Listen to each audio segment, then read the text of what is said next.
Welcome to another unboxing video. This time it's not Friday though, it's actually a Wednesday afternoon. This arrived yesterday and I really am anxious to take a look at it. As you can see, it has some enticing labels on it. Caution, antique electronics, fragile glass, antique electronics. No, I do actually know what's in here, but I have no idea what condition it might be in. This should be a Philco radio. I know. Some of you commented I seem to be stuck in Philco mode. Well, Philco happens to be my favorite radio manufacturer, so it's not really a coincidence. This one in particular was actually talked about on the Philco forum.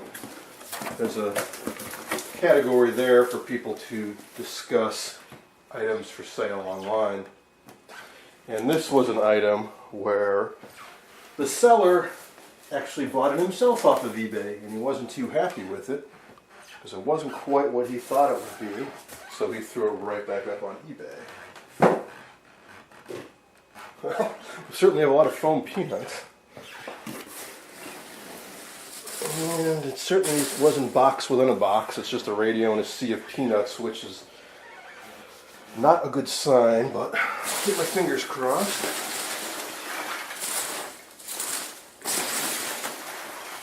So far looks to be okay. It's got the original chevron grill cloth. Well, it's got some holes in it, but I've seen worse. You can't really get this anymore anywhere. So hope I can salvage this. Dial glass is intact. Got all the knobs. Cabinet looks alright. That's how I thought the cabinet might have been stripped, but no, I don't think so. It still certainly traces the old finish like in here. I think it's just worn away. Or maybe somebody started to strip it and just didn't finish.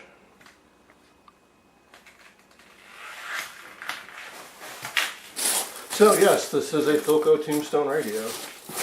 If it looks familiar to you, well, that's because I have a Philco 643, which I guess you call the big brother of this model, that uses the same cabinet as near as I can tell. No, actually no, this cabinet's slightly different. I can tell as soon as I put my fingers under it, because this has a noticeable edge around it. The front goes to the sides. It's an overhang of about 1/4 of an inch.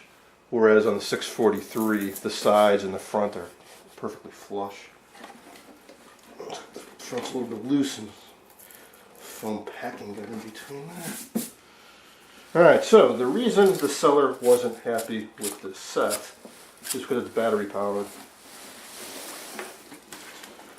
I know you shouldn't do this, shouldn't lift up a set by its top. I did anyways. Alright, so let me clear some room. Take a better look at this.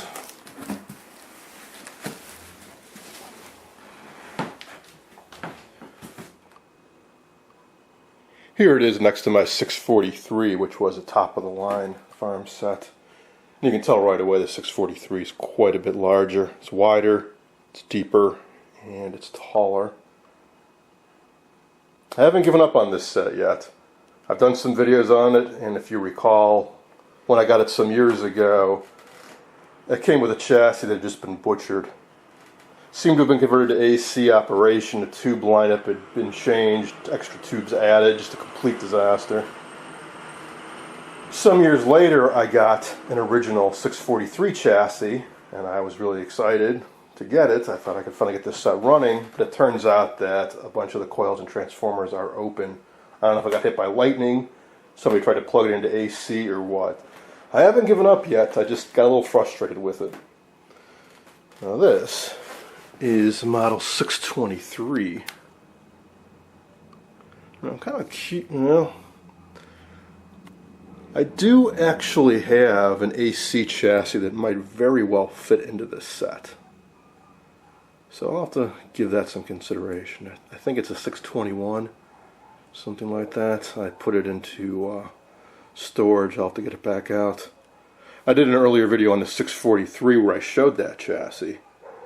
And I was thinking that I could put that AC chassis into this cabinet, but the knob spacing wasn't right. However, it might very well be right for this radio. In this cabinet, the knobs are a little bit closer together. But let's take a look at what we've got now. First off, alright, so we've got the speaker, a big old horseshoe permanent magnet.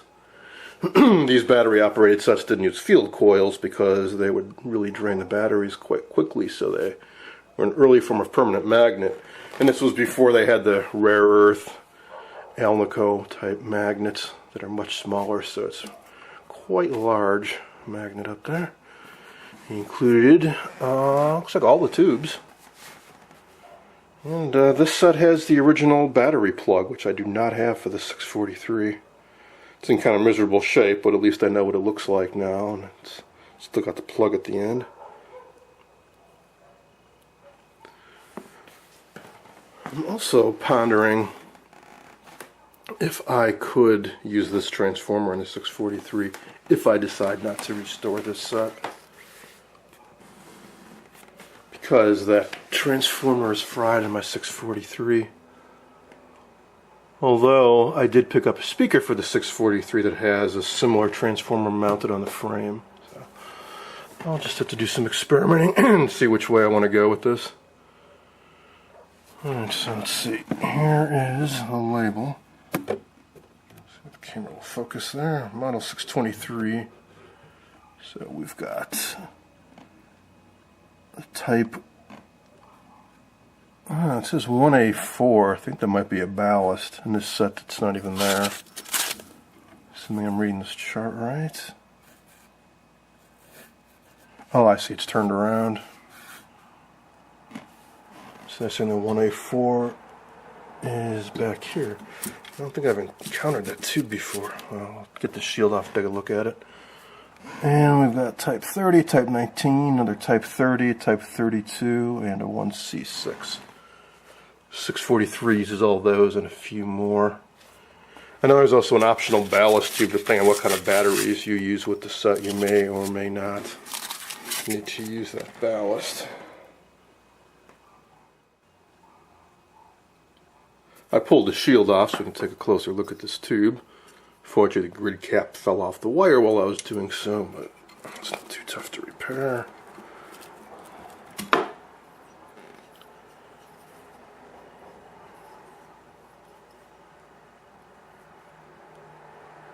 Huh. I don't see any number on it. Oh, wait, there it is. It's very hard to see. Yeah, it is a 1A4. I have not encountered that tube before. 4-pin tube. I'm sure it's a low power filament designed for battery sets, which I don't work on a lot. It's probably why I've never seen that tube before. Let's see, speaker leads have been cut. I assume they used to go here. Pretty tight fit though. Barely. Well, it is barely reach if you tug on these as hard as you can. Sure, there would have been more slack when this was originally made. Perhaps this isn't the original speaker. I don't know. Alright, well, I guess I might as well pull the chassis out and let's take a closer look. So, let's take a look at the cabinet. Definitely needs some clamping up here and there. But it's not too horrible. It's got some chipped out wood here, but it's on the back of the front, so it's no big deal. Nobody would ever see that. The sides look to be fine. Just a few traces of the old finish. It should be almost black like this. That's extra dark walnut toner.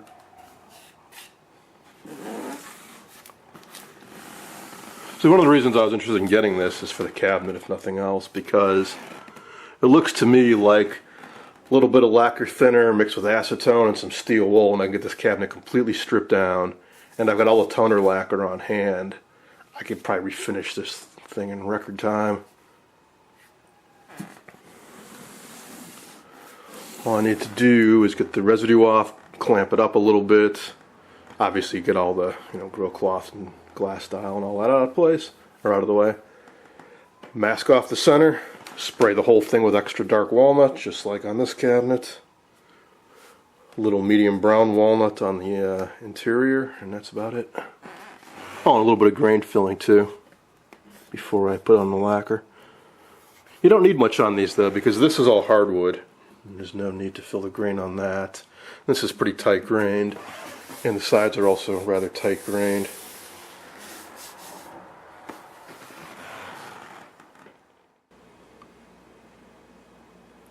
I just pulled the chassis out and was surprised to find that not only were both the original bolts holding it in, but that the rubber shocks are all in quite good condition. Still very pliable.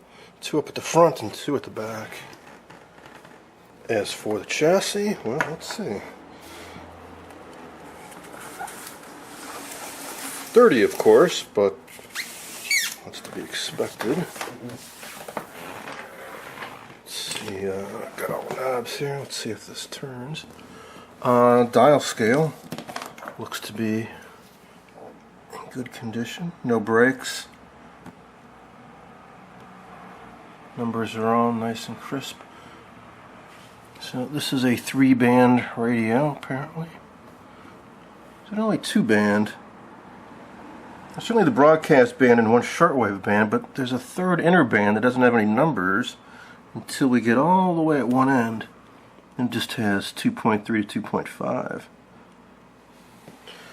So we install the band switch and see. So let's see, here's fine tuning. Yeah, sure. The dial turns. I don't know if the cap plates are turning now.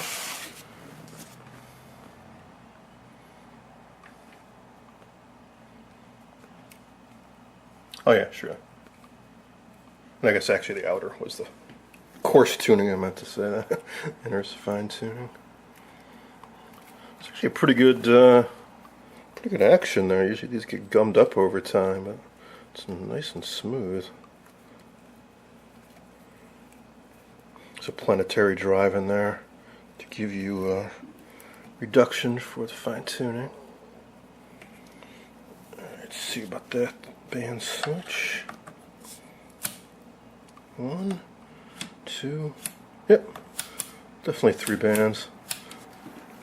I guess that 1 shortwave band, there's really not much action except at one very end of the dial there. I didn't even bother marking the rest of it. Alright, now, how about underneath?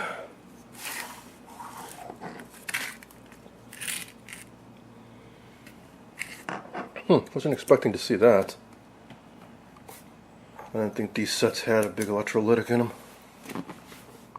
Looks like it's oozed a bit too. Bum, bum, bum.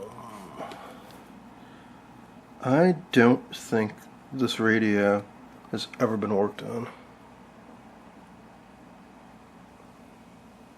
It's mostly Bakelite blocks like this guy, that's where the caps are. And there's one here, still Philco branded. Bakelite block down there. Another one over here.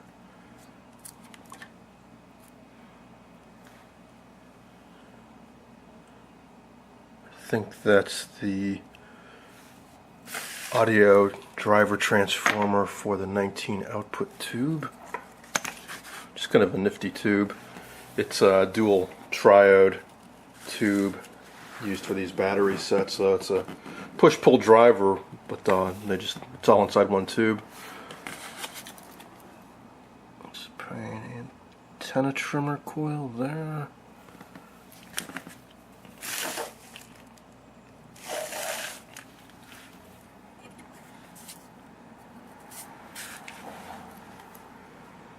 That probably is an original cap. As I recall, on my other set, the 643, also called for some electrolytics, but I think they were already gone from the chassis. So now I got the decision to make. Well, first off, I will have to compare my AC chassis to this. Assuming they are the same dimensions, I'll have to make a call. But right now, I'm inclined to restore this set as is. Still has the original speaker. The chassis looks to be in fine condition. All the controls seem to work and everything, so why not? Also, I know that that AC chassis I've got is kind of chewed up. It's had some work done to it. It's had some parts snipped out. So, yeah, let's go with this. Also give me a chance to experiment with some battery eliminator designs, because I do plan on rolling my own. Now, one last thing I want to do is pop that speaker out and see what condition the cone's in. The screws holding the speaker on were just a bit rusty, a little bit of WD-40. Loosened them up enough I was able to take them off with just my fingertips. So, it's ready to come out.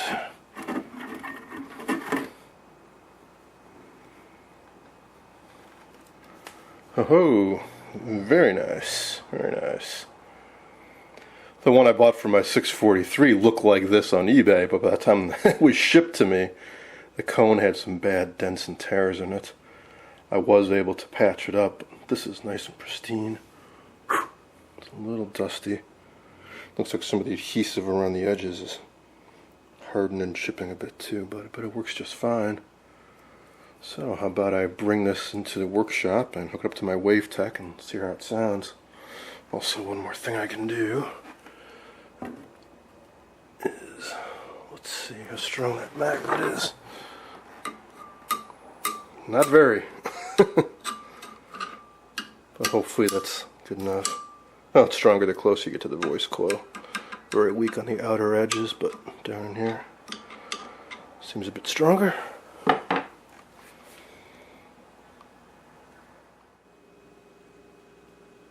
I've hooked the speaker up to my WaveTech 183 function generator, so let's give this a shot. Let's see, I want to make sure I don't have any DC offset. I want to burn out the voice coil.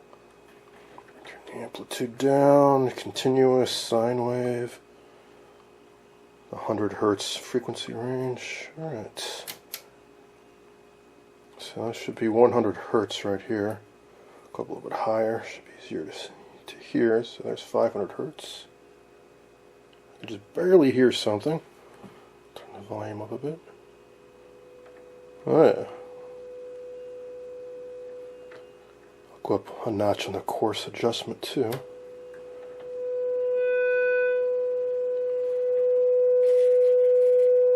Nice and strong.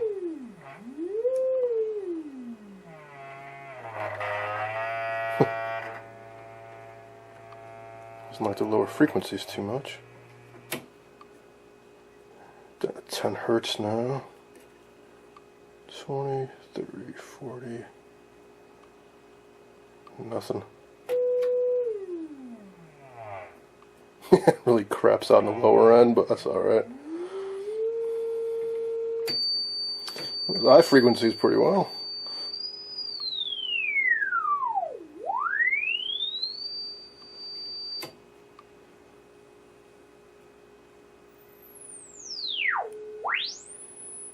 Alright, so got myself a functioning speaker.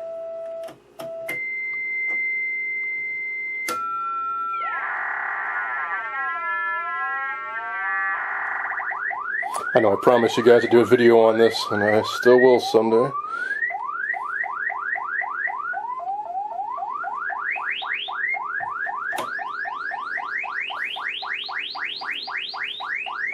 Very nifty device if you can find one on eBay at a reasonable price.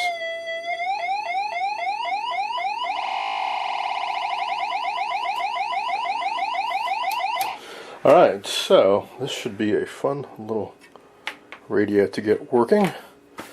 Now, we happen to be having a heat wave right now, and it's about 80 degrees outside right now. We've only got one day more of it, and then it should stay warm. I mean, even though it cools off outside, it should stay warm up in the attic for another day after that. So I am going to see if I can refinish the cabinet in record time. I'll start cleaning it out and gluing it up right now, and then strip off the remaining finish and go from there. And electrically, pick up on it sometime when the weather's cooled off. Be a nice project for the winter.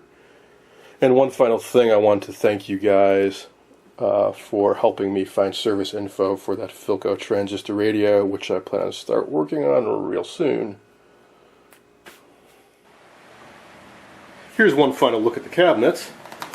I hope you guys enjoyed this video on a Philco 623B from about 1936.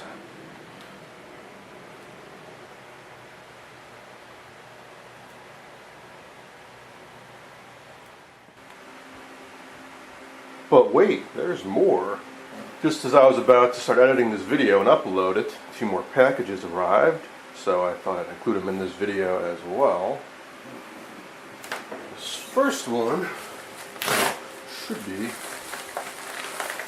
1 pound pack of solder. If any of you haven't priced solder lately, you might be in for a little bit of a surprise. A 1 pound roll of Custer lead tin solder is going for around 35 bucks. So I went shopping on eBay and got this for less than half that. Looks like maybe a little bit was used, but pretty much full roll. So, glad to get that. This is Custer, what they call 44, which I think is the most popular type of Custer solder. It's a 60-40 blend.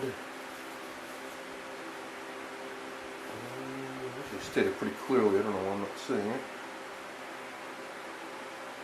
Oh yeah, there it is. SN60 PB40.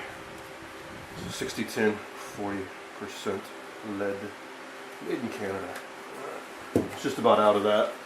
All I had otherwise was stuff that's twice as thick or twice as thin.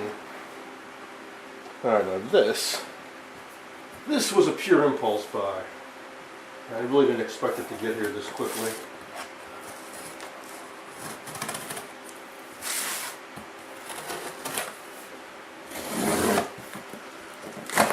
The reason I came across it at all is that I was searching for some vintage TV stuff and this showed up. It's not a TV. It's actually a radio. Oh, and more phone people.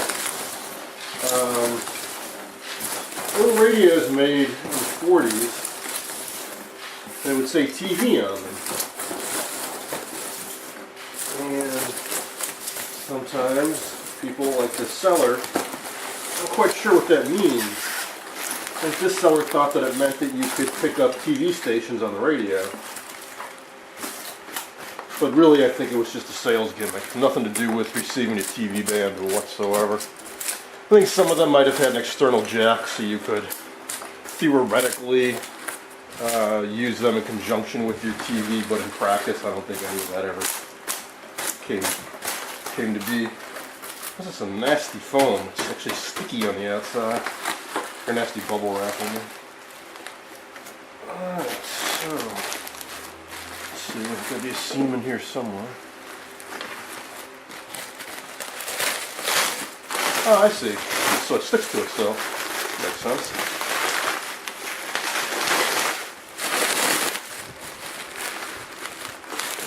Got it right side out. Something else I like to do is I like to find radios that are from the matching era as some of the TVs I have, so they have the same logos and the same color scheme and knobs and so on. And this is an Emerson. I think will go nicely with my Emerson Bakelite tabletop radio. Boy, this stuff is a pain to get out. Just keeps re-sticking to itself.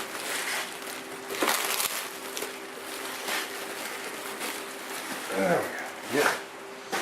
That stuff. Alright. Well, there it is. There are some really, really pretty examples of this I found online. The site, I think it's called the Radio Attic Archive, something like that. Now the seller said he couldn't find a model number anywhere, but it's there alright. It's just kind of faint. It's a 602A. Emerson Radio and Phonograph Corporation. And there's that logo that I really like. There goes a piece of the back. I saw that in the listing that the back was split, cracked right along that holes there. Should be able to glue that back on without too much trouble. Now, what intrigued me about this radio, aside from just its styling aesthetics, is that this is an FM only radio. FM using the modern 88 to 108 band was a pretty new thing back then. Pre-war, it occupied the same space, I think, as what later became channel 1 or 2, like 44 to 50 megahertz, something like that. And I said it tuned all right, and it does, but he said that this switch wasn't working right. Well, you know what? It's working just fine. He said in the ad he thought this was a mode switch to switch between like FM and TV reception, but no, this is just simply power and volume. It's turning just fine.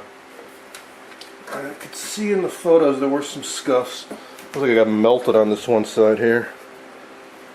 Hopefully that'll more or less buff out. This is just a more modern type of plastic, so I imagine you can do a little bit of wet sanding and buff some scratches out.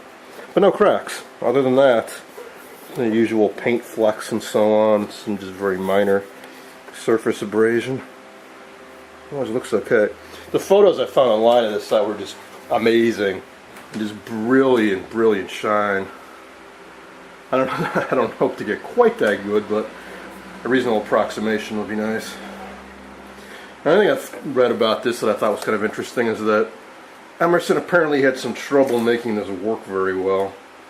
So there's numerous revisions, 602 A, B, C. This is the earliest. So I'm curious to see how well it will actually work. Let's see if this isn't too difficult to take apart. I'll have to do a quick look-see. 3/4 inch nuts on the bottom. And probably got to pull these knobs off the sides and see if we can pop this open. You can already see there's plenty of lovely yellow cadmium oxide corrosion inside there.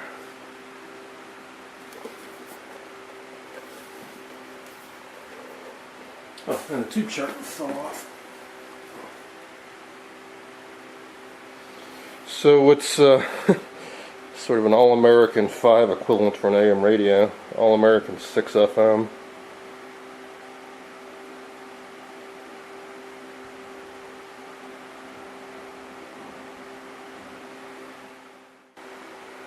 I was able to pull the knob off of either side without too much difficulty.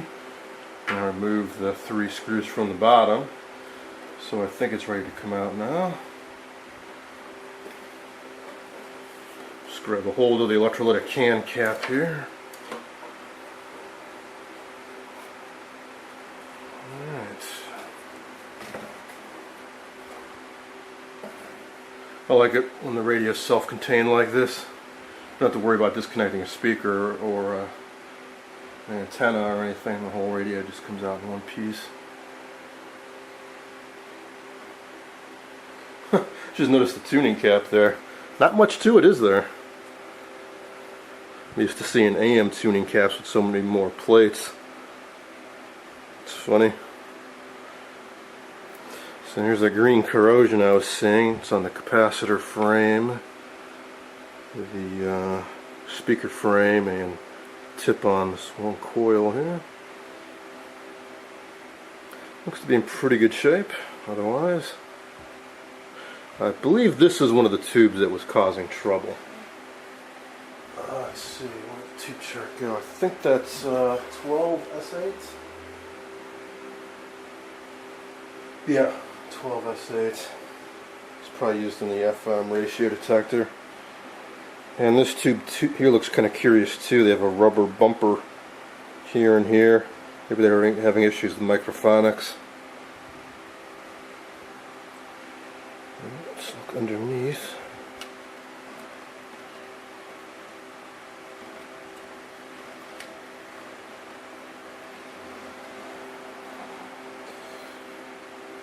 A few ceramic caps and a few paper caps. Looks like we've got 1, 2, 3, 4 paper caps. And one electrolytic, also probably on the ratio detector. Don't see anything blown out. It's a good sign.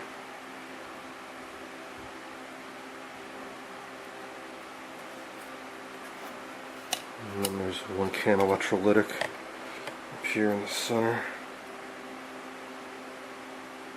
Alright, so that should be a fun little project. I like this protective cover on the speaker. Minimizes the chances of you poking your finger through the cone. Alright, now that is really the end of the video.